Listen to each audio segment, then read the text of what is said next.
weekly check-in with Tom Whipple on all things scientific. Hello, Tom.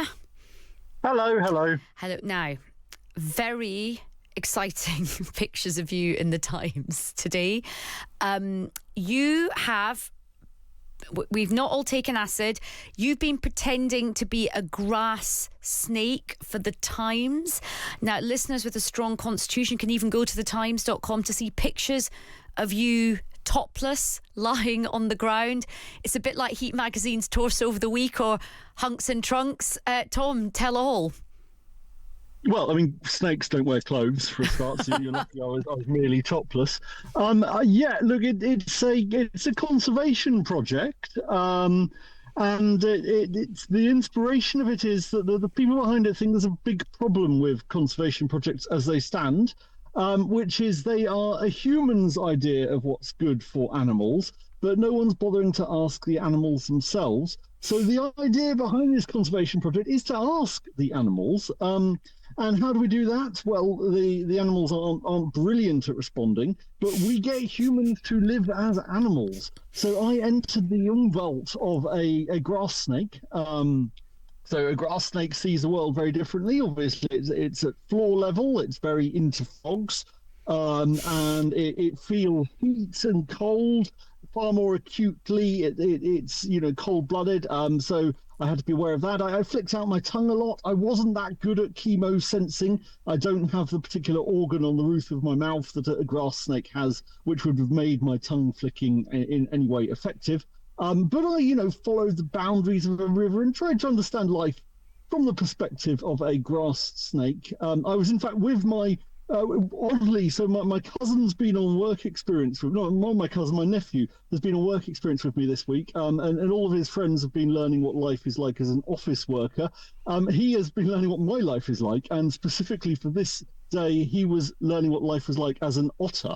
So he was feeling the vibrations of the water as an otter would, and seeing what I'd be like. I mean, this was difficult in a sort of family relations sense because otters have this rep as being cute with their little noses and everything else, but otters are savage snake killers.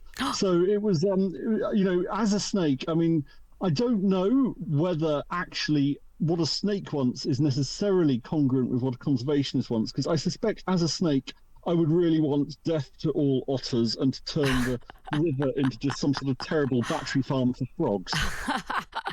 And what was the best thing about being a grass snake?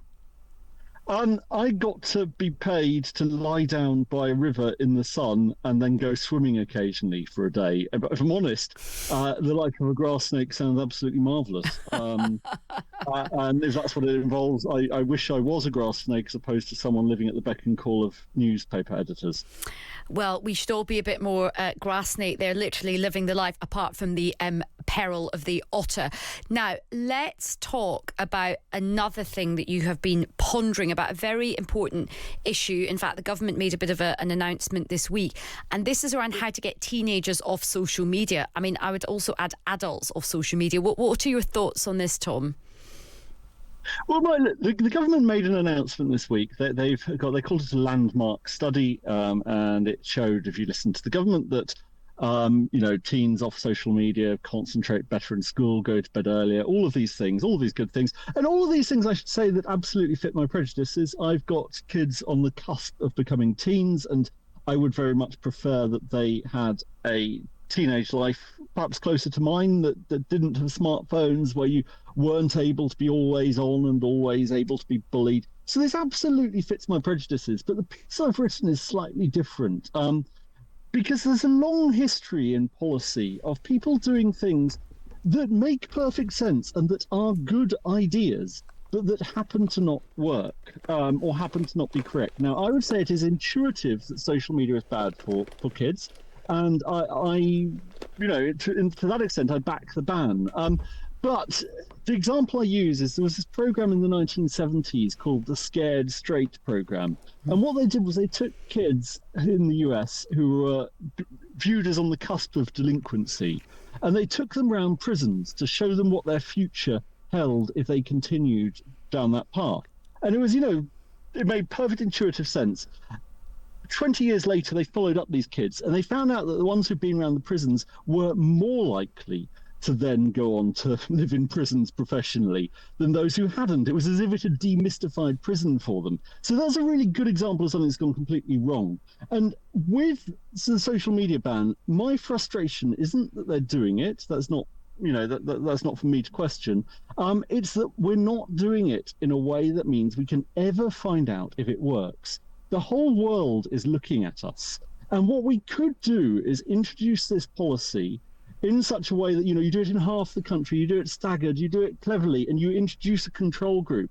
And now this will sound, people will be listening thinking this is pointy-headed pie-in-the-sky nonsense. How could he advocate creating some national experiment just to see if this works? And my answer to that would be, we do this in drugs all the time. You would think it utterly preposterous if we introduce something like statins without defining what statins work means and then saying we're going to find out and test if they work. But the reason why medical science progresses is because we do that. And the reason why policy science is basically at the level of sticking on leeches and calling people witches is because we don't. And it's immensely frustrating. I mean, what you've touched on there is a really interesting, bigger question about how social policy is sort of inflicted upon the nation without sufficient testing. I mean, is there a world in which I suppose governments and think tanks and people like that do things called pilots sometimes, don't they? They do pilots to see if policy works. But you're right, it's very difficult to properly stress test policy before it's just announced and unleashed.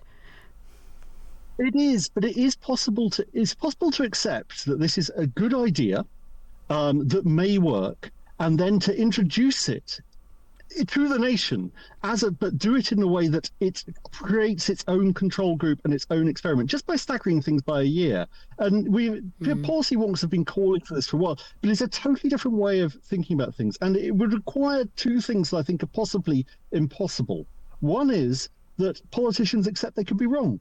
You just say, I'm doing this, I think it's a good idea, but as with someone who's designed a new drug, it might just fail at clinical stages, and that's fine because no human can understand the world properly.